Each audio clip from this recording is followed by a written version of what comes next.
In today's episode, we are joined by Mark Nguyen. Mark is the co-founder of the Well Network, a membership-based network that connects founders in the CPG and health and wellness space. It's a very, very interesting network, one that I plan on joining, and it looks like an amazing resource for founders in the CPG and health and wellness space. He is also the founder and owner of Planet LA Records, a label that represents independent artists and connects them with consumer brands. Mark shared his very inspiring story coming over to the US at about 2 years old from Vietnam with his family. I really am looking forward to putting this episode out, and I hope you continue to make a dent, continue to build amazing businesses that impact the planet and improve people's lives. With that, I hope you enjoy this episode with Mark Nguyen.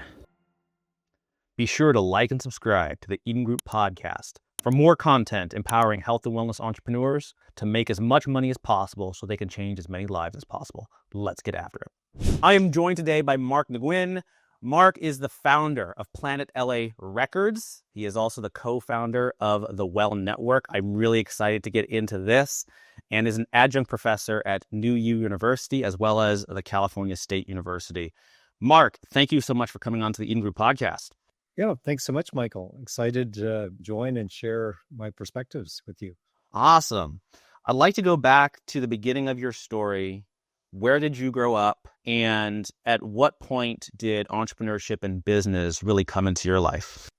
Yeah, it's kind of a very timely question. I came to this country and arrived in the U.S. 50 years ago in May 1975. So I believe that's where my entrepreneurial journey started as an immigrant from Vietnam, arriving when I was a baby here with my family. It's like we arrived with just the clothes we had and not much else except for hope and, for a new life here. So I think that drive and ambition and hustle has always been there because we've never taken anything for granted in terms of building a life here, creating a livelihood, as an immigrant family. So that probably is where it all started. When you first arrived here, what did your parents do for work, and where did you land? What city? Sure. After going through the processing, and I'm very grateful the U.S. allowed immigrants coming from Vietnam right after the end of the war in April 1975. My father was working with some Marines when he was in Vietnam, and one of them, the Culkin family, invited us to stay with them for a few months as we landed here. And that was in a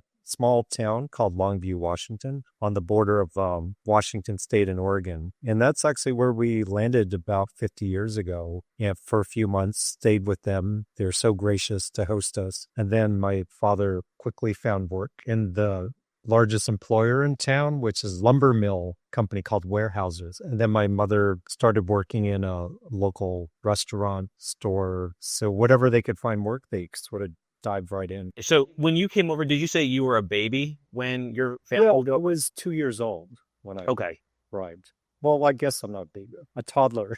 So, yeah. Nice. Okay, so you did all of your schooling stateside. Yes. Yeah. So schooling from K through 12 was all stateside and into college. Where did you go to college, and did you study business or did you study some other field? I went to college at UCLA. So we moved to California in 1980 and grew up kind of basically on the West Coast for school. And then I studied political science, history, business, kind of a combination of those topics that I found interesting. And then, that led me to the East Coast where I did some internships and then did grad school as well. Can you go into some of those internships?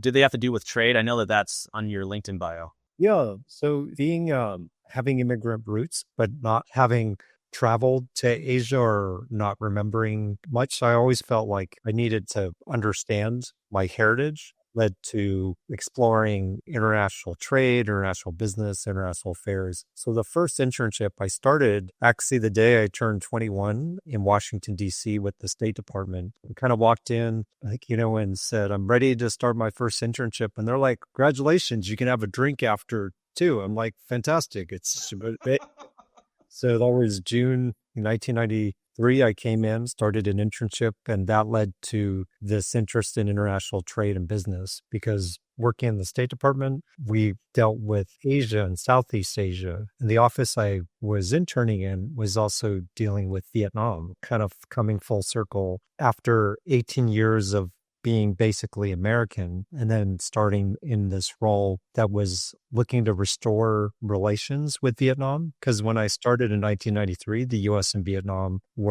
they did not have normalization or diplomatic relations. They were mainly focused on helping with the remains of POW MIA Americans who had gone there for the war. So as Vietnam was helping with this effort, the US was gradually loosening up diplomatic and trade ties. So before there was an embargo, like there was on Cuba, North Korea, Vietnam had an embargo, and then the US ended up lifting that in the 90s. And so I was kind of in there right around all of that timing. And then that sort of sparked my interest in trade as a way to restore communications and peace and economic and political ties. How long were you in that line of work? I thought I would be a diplomat. That really was what I thought my first career would be, because I did that. And then I did another internship in the U.S. Embassy in Laos the following summer for one of the ambassadors I had met in Washington, D.C. And then I stayed longer in Singapore on a Fulbright fellowship with the intent to go into international affairs. Grad school at a program at Tufts focused on international affairs called the Fletcher School. So a lot of people who go there end up working in diplomacy or international affairs. And so that led me to sort of the route towards international trade. But then something happened. And at some point, you ended up founding a music label?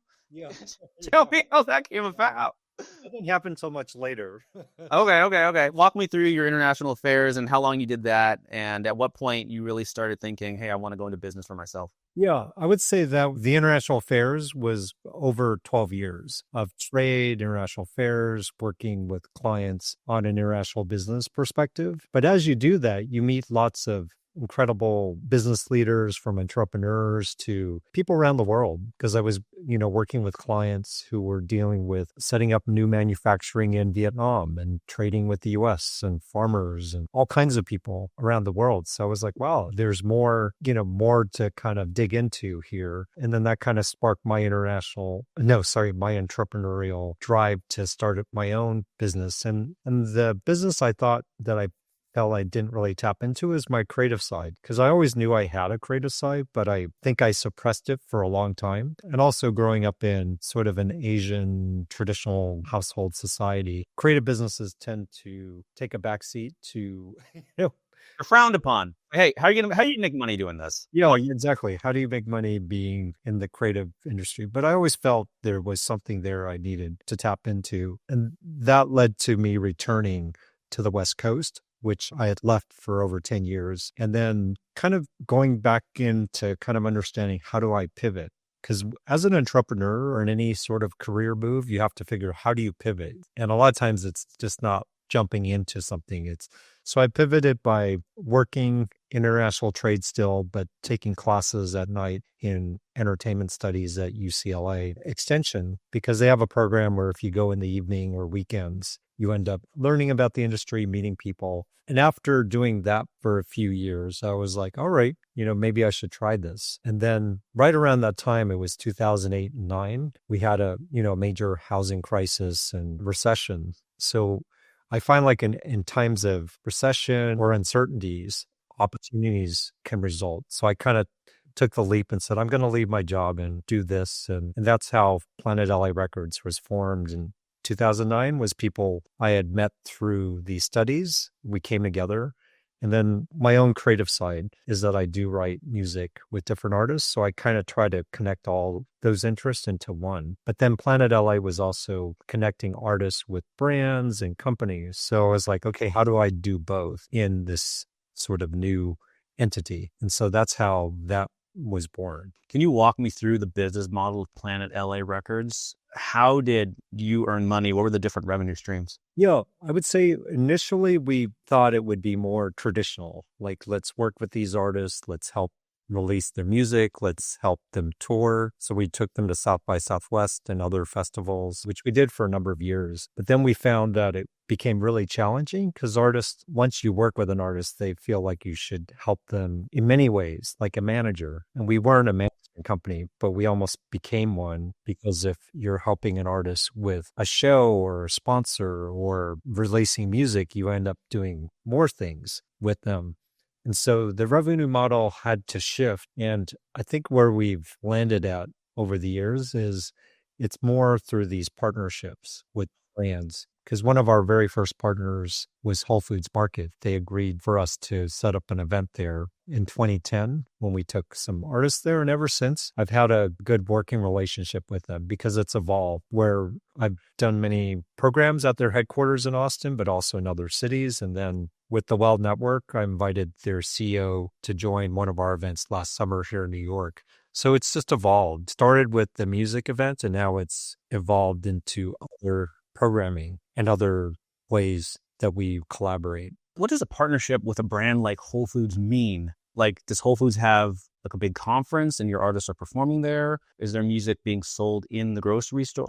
What does it mean to be partnered with a Whole Foods? Yeah, I would say it started because I literally reached out cold and said, we have some artists who are touring and are in town for South by Southwest, and we'd love to have them perform. And one of the marketing folks at Whole Foods, she said, well, what does that mean? Do we need to do anything? Right, what does that mean?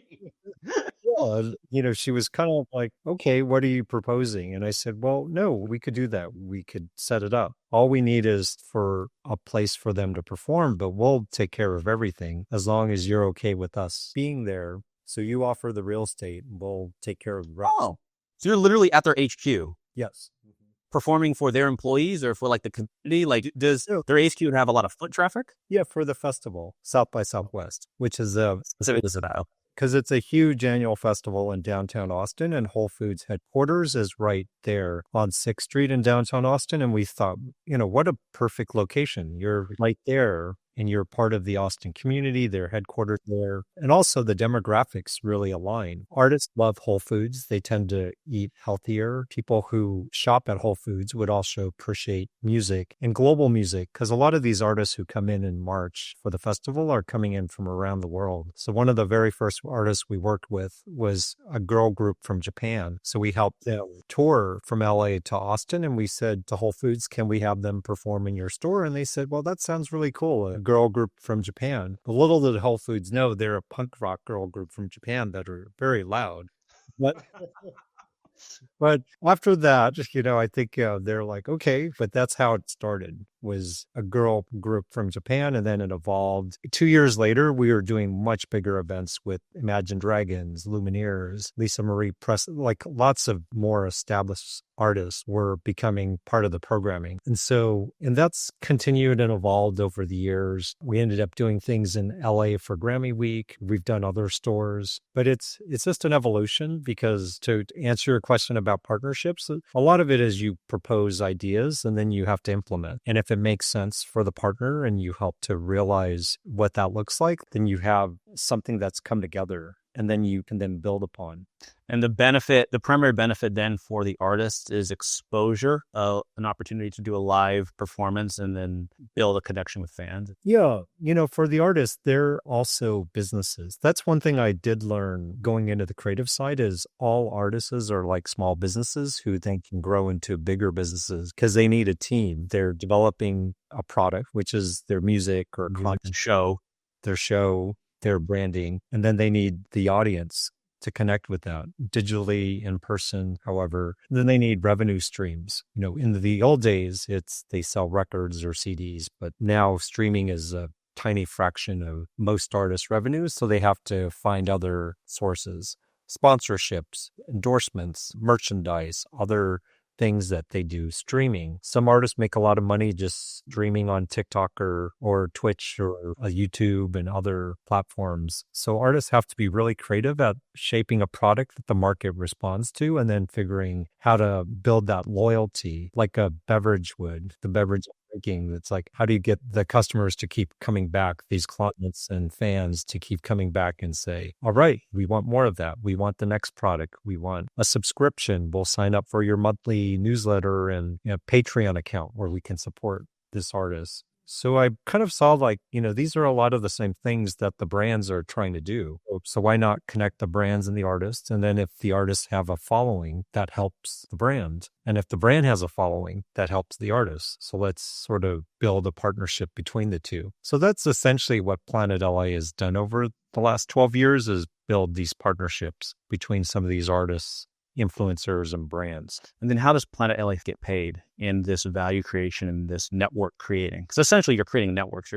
You're linking businesses that want brand awareness with artists who want brand awareness. And you're like, hey, you guys can help each other. And how do you get paid? Yeah. So generally it comes from the brand or sponsor, or if we create an event, we could ticket the event or do other things to generate revenue. And then, at the end of the day, content is intellectual property. So if that content lives on or is licensed or used for a commercial, a film, TV spot, or a background of some digital content is still king and it's still valuable as long as it can continue to be monetized in different ways. The challenge is there's so much content and most people want content for free, whether you're a fan or a user, but there are ways to monetize content because people want to consume content. So I would say, to answer your question, is the key is like the artist is creating the content or the brand is creating the product, trying to figure what that revenue stream is. If the brand has the budget, then great. That's the revenue stream. But the artist could also be helpful with driving revenue. As the artist says, please check out these products. These sponsors are great supporters. They're helping with my tour or my new album. I love their clothes or the cars, whatever it may be. There are ways to sort of tap into those revenue streams, especially nowadays with like TikTok or Instagram or live shopping or things. There are ways the artists as ambassadors can help drive those sales. Totally. Yeah. I mean, my observation has been that every business, probably not every business, but more and more, especially consumer businesses, they all have to become media businesses in some way.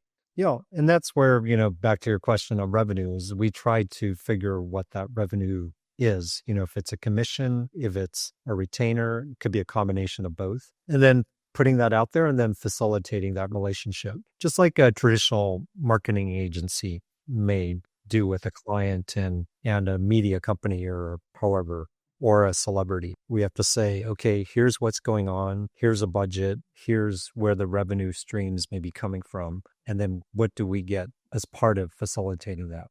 This seems like a very capital-light business. How much capital does it take to get this business off the ground? I would say, yes, generally it's capital light in that there's not a lot of physical assets anymore. In the old days, there were more physical assets. You'd had to invest in studios and production facilities, whether you're music or film. You have to invest in records. Even like when we invested in CDs, we were trying to get product. So for nowadays, a lot of that is much cheaper to create the product. Recording is a much easier thing to do on your smartphone, on your laptop, on your home studio. You can put out content much easier. And so we try to move away even from the tours. Like we put money into helping artists get to Austin or get to Vegas or wherever. But even that, I think we've had to cut back on because you can still get content out digitally or, post-pandemic, people are more familiar with streaming and live streams and so on. So we have more platforms and tools to be more nimble,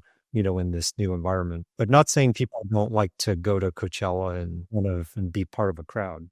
So in some ways, in this world of streaming and free media, live events have become more valuable, not less, right? The ability to have in-person experiences. And that's a huge differentiator for people who are trying to build a brand, right? Again, because of how easy it is to find content online. If you can go somewhere live and have a live experience. I know, kind of unrelated, but like this has been a really huge part of Dude Perfect's growth strategy. And if you don't have young kids, you don't know who Dude Perfect is. But those in the audience who have young kids, you know who Dude Perfect is. But yeah, they have huge live events. They do arenas, and that's been a huge part of their building their YouTube channel. Yeah. And I was helping actually last year with a kids platform called the Tiny Chef Show, but he has millions of followers on different platforms, whether YouTube, Instagram, and he has a kids show on Nickelodeon. So exactly to your point, when you have a character like this or artists, like how do you get in front of their audiences? And then what does that mean? Being in front of an arena? Yeah, obviously a live artist likes to perform or be in front of their fans. And then that's where brands can also sample. So if you have a beverage company or however, a clothing company that could also get in front of people live, or a makeup company, that sort of helps to create that experience. And I agree with you. It's like I think from Gen Z onward, people do like to be in person. They like the connection. They like things that are aligned with that experience, not just the artist or music or sporting event, but kind of that whole experience that makes it more memorable. I want to come back a little bit to the business. So, and these can be ballparks. You can give ranges if you'd like. About how much capital did you have to invest into the business to get the ball rolling? And approximately how much revenue are you generating today in Planet LA Records? I have to say it's evolved a lot. I would say there was probably more capital in the beginning that myself and my business partners had to put in because it was more of a physical or support with touring, support with artist development. And we've moved away more from that. Also because I've spent less time lately on Planet LA because of the evolution of the Well Network and other things. But it's also just kind of how you pivot. It still exists because a lot of the relationships and the programming and goodwill is still there. But then it gives me another platform where if someone comes in and says, well, we really like that music platform, and it could be a brand or someone or an agency, let's kind of activate there. It's still possible to do that in that space. I know you're trying to get to specifics as to, what capital investment or what revenue, but I have to say it's really shifted. It's like we did put certainly more in the beginning to build the brand and the programming and the activity. But now it's sort of that platform is out there that could be tapped into again. So the revenue isn't much these days because it's not as active. But if in the fall and spring, people are like, well, let's put on some of these bigger events and we'll back it. And we get both the brand and the artist to say, let's do it. And the revenue could start to pick up because I don't have a lot of overhead right now for Planet LA. So there's not much cost. Nice. Yeah, so it's just there, and you have the networks and relationships in place that you can spin up whenever you need to. Mm-hmm. That's cool. Well, let's get into the well, man. Let's get into the well. Where did this idea come from? Can you give the audience a just brief overview about what the Well Network is? And then we'll get into its founding, its creation. You have a ton of co-founders of this thing. Yeah. So give us a brief, kind of bullet points of what the Well Network is. Yeah, the Well Network was created a little over a year ago in New York in March of 2024 as a community of founder investors, advisors in this consumer goods, CPG, wellness, consumer tech space. But it really is a community to support founders who are in the space, who have a lot of potential to grow. So that's essence of why we came together. And yes, we have a lot of founders. We started with a group of 14 co-founders, and which is still fairly intact, that are helping us shape the growth and the evolution of this network, along with the members who have joined since last year. So this is a membership-based organization. You apply to become a member, and there's annual dues, and then you have events throughout the year. Is that correct? Yes. In essence, that's structurally what it is. It continues to evolve, but basically it is a membership community that founders join or corporate members join or strategic partners join. Since last March, we've done over 25 programs in LA, New York, DC, different cities. From today, we're expanding to Chicago as part of the restaurant show. So that'll be a new market for us. And essentially, it taps into the network of our founding team, because a lot of our founding team are founders, investor advisors in the space. And then it taps into this network of people who have joined us since then. And some folks we didn't know, they came to an event we did at Expo West in Southern California or Tech Week in New York or other programs. And they were like, wow, we like your community. We're a brand or we're an investor. And how do we get more involved? And that's how it's grown. It's been super organic with intention.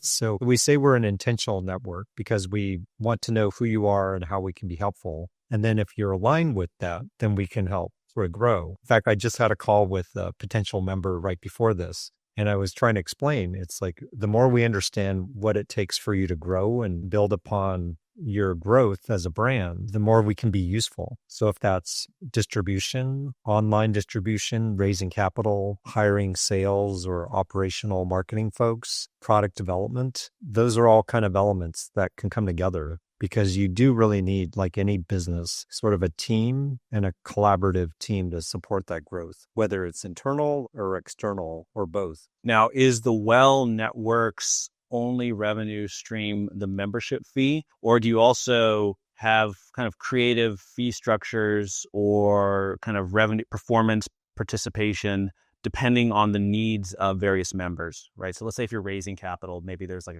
a commission or something. I don't know. But like, is the membership fee the only revenue stream? So primarily, yes, it's the main revenue stream.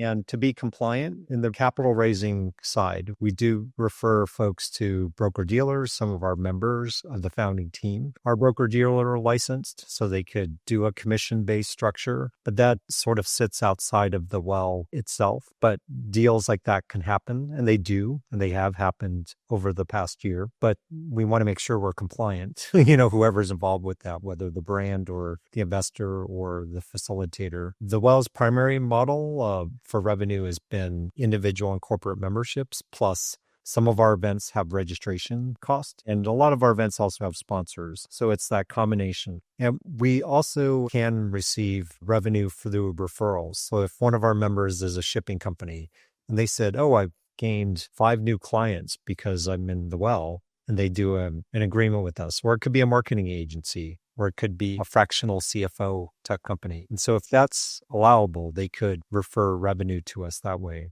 Capital raising gets a bit more complex in terms of the compliance requirements, but if it's like a referral fee, usually that's fine. Very cool. So based on the story that you've shared so far, it feels as though founding a CPG with health and wellness focused networking group is kind of orthogonal. So had CPG or health and wellness always been on your radar? How did this come about given the free trade experience and then also the more creative outlet with LA Records? How did you get involved in this? I think all the dots are connecting. I think for a lot of us as professionals, we get involved with some company or some career pursuit for a number of years, and then we pivot within the company or we go off on our own as entrepreneurs.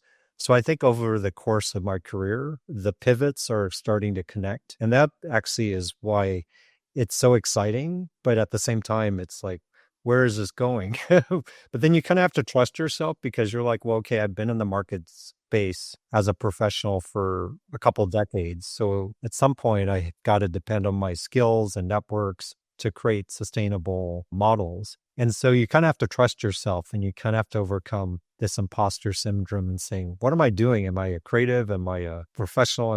What is my role here?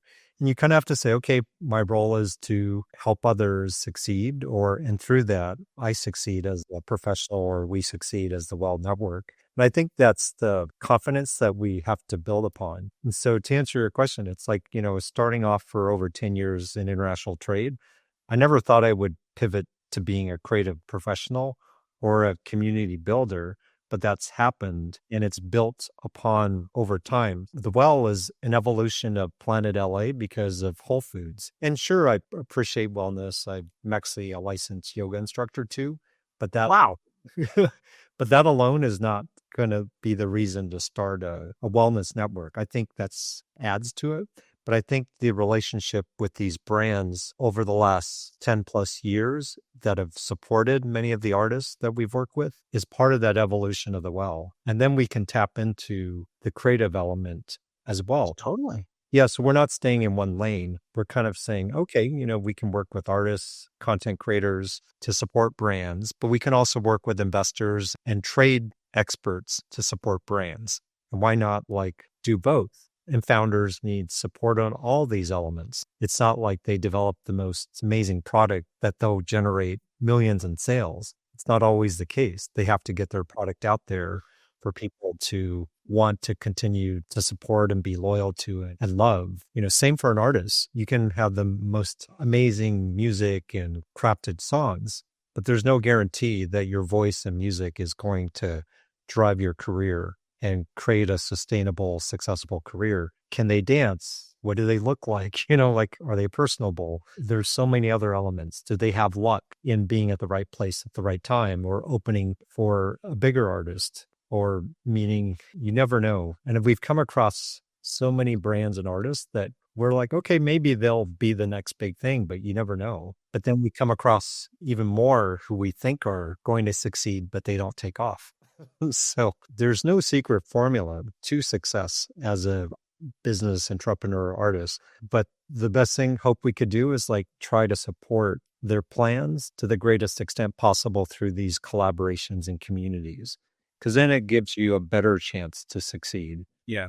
I can see how your experience basically throwing these events and creating a spectacle for artists ties in very neatly into the events that you're throwing currently with the Well Network. Is that the primary product at the moment, your live events? Well, it's young, right? I mean, it's about a year old, a little over a year, right? So I know you're going to expand into many other forms of connection and probably media. But at this moment, are the events the main product that the Well offers, these live meetups? Yes, I would say that is the main product. We've done a handful of webinars too, because our membership has been expanded. So it's not just coastal New York, LA. We have members in different places, including in Toronto and other places, who feel, oh, this makes sense for us to be part of this community because we're going to these trade shows, we're doing business in Chicago or LA, New York.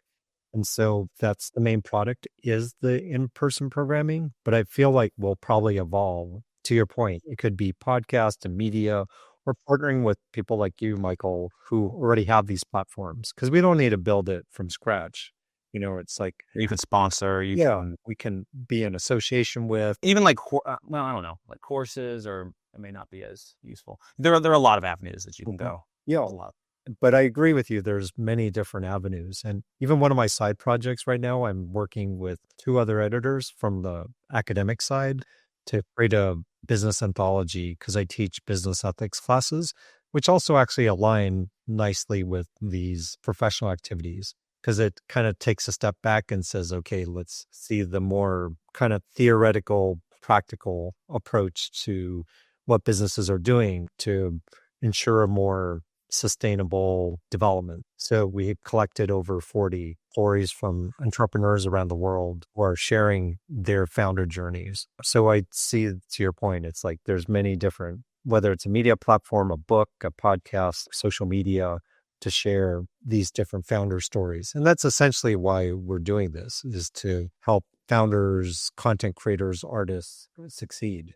Wonderful. Well, I'm definitely going to join. We're connected through my cousin. Shout out Taylor Van Putten. He met you, I think, at a New York event, right? Yes, he's hosted several of our events in New York. So he's nice. I think at the whiskey bar, one of those whiskey bars, on ASB. Yeah, which is a great concept because it's a licensed whiskey futures investment, which Taylor has put a lot of work into being fully compliant as an investment opportunity. But then there's also a physical space to bring people in to sample. But Braeburn itself is not a whiskey brand that you would find on shelves. It's working with the manufacturers in Scotland primarily to then sell their product to a Macallan's or Glenfiddich or all these other brands. But by having a physical space, he's able to bring people in, experience the whiskey, learn about the investment opportunity.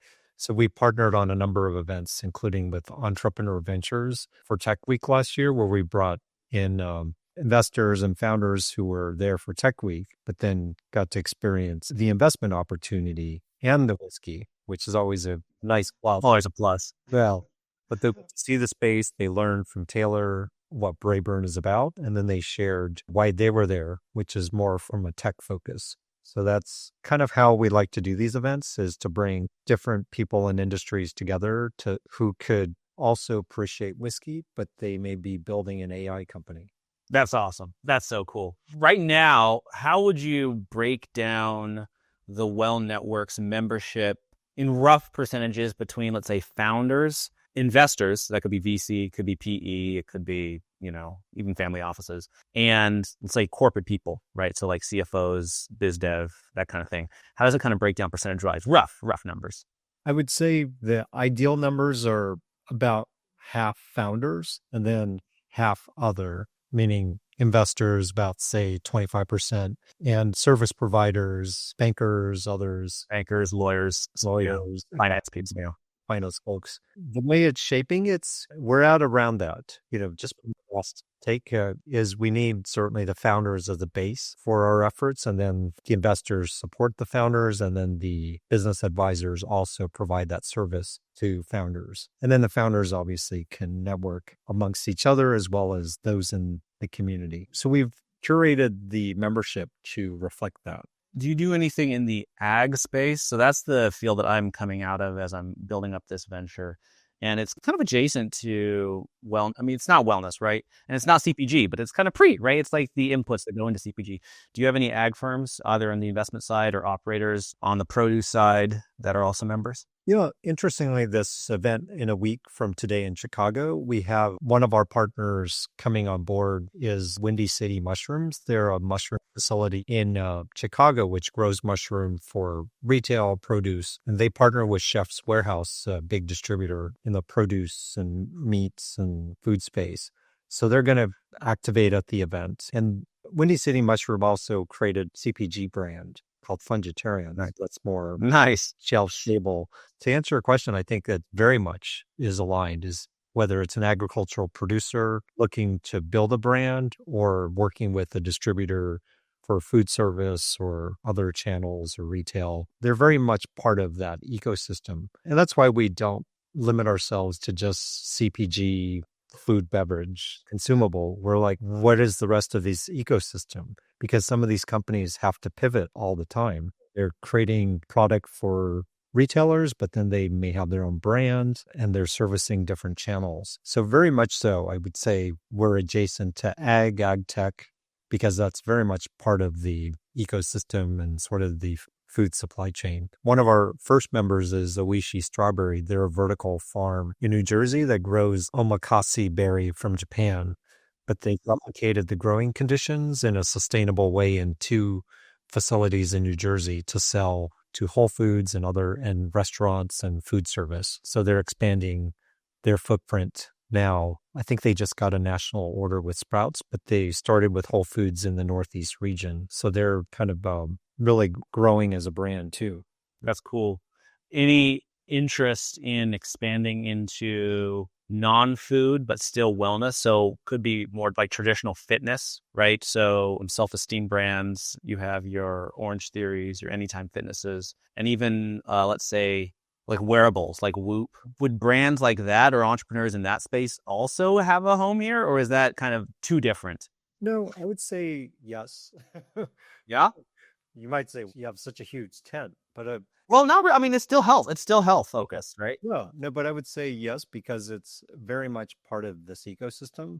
An event we're looking to do this summer is in one of these facilities called Love Life. Hopefully we can announce it soon. It's a wellness space founded by John Mackey, the former CEO. Yeah, okay. I thought I recognized. I was like, isn't that founded by the founder of Whole Foods? And I think it's COO as well, I think.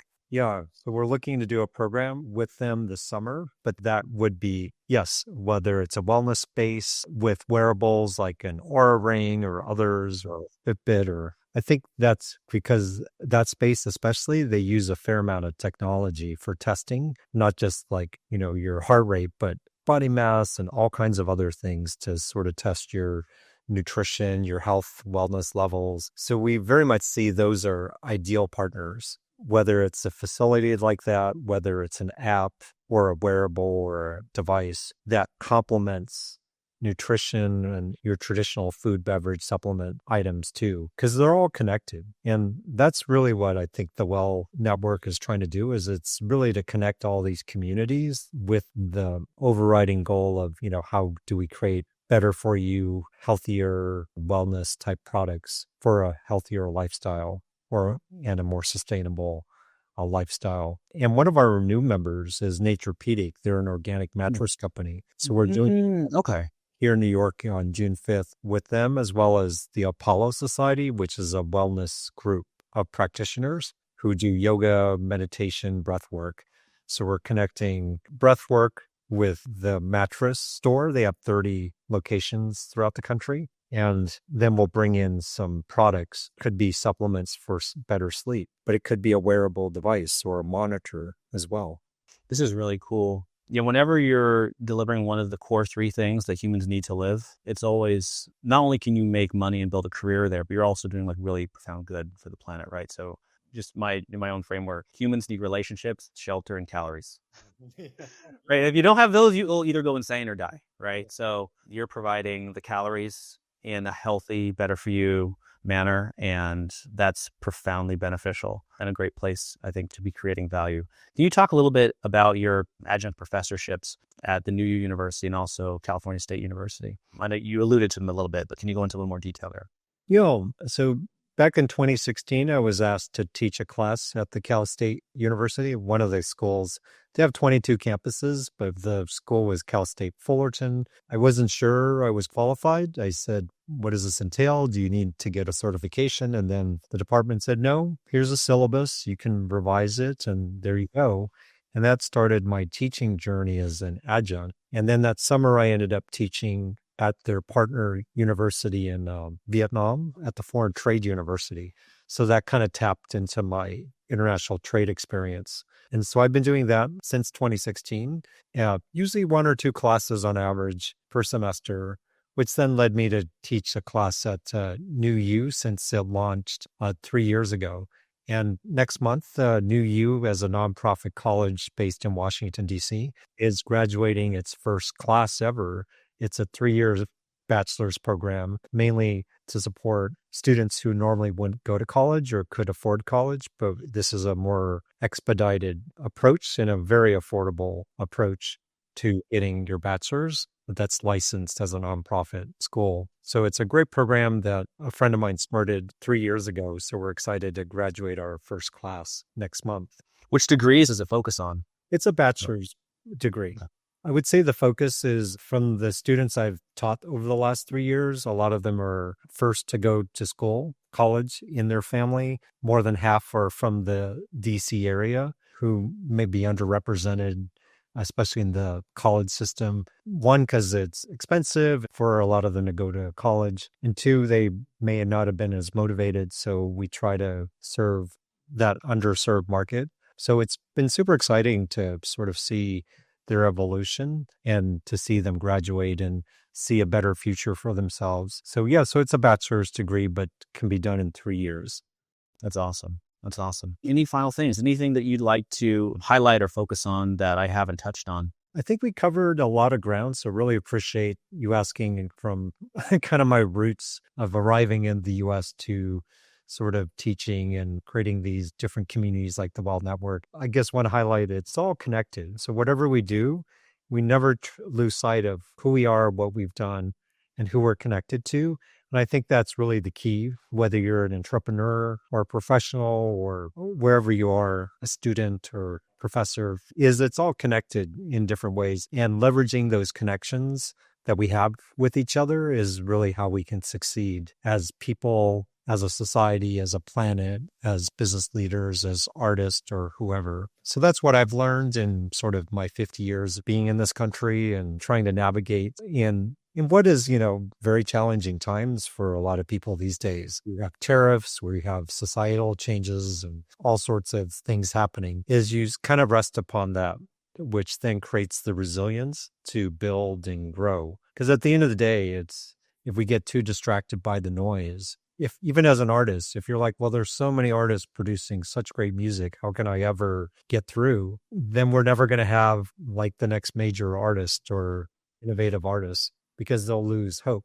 But if you're like, okay, here's my story, here are my skills, here's my audience, this is what I'm going to do, just do it. And then with luck, ambition, persistence, resilience, it could stick wherever it may be. You may not be the next Coachella headliner, but you might be having a nice sustainable career doing things you love. And that's a nice way to live too. And you'll be changing the lives of your fans, Yes. right? I feel like it's important not to dwell too much on how many fans you have, but recognize that like for your fans, you mean a lot. Yeah. And so serve them, right? Yeah. And exactly the same for a brand. Yeah. The fan loves your supplements, your shoes, your bikes, whatever you're creating for them, your app. You've made their lives better or easier or kind of more meaningful because of your product or your art. Because it all, at the end of the day, it is a product that you put out there. It is. Well, Yeah. so Yeah. so that's kind of my last words on that.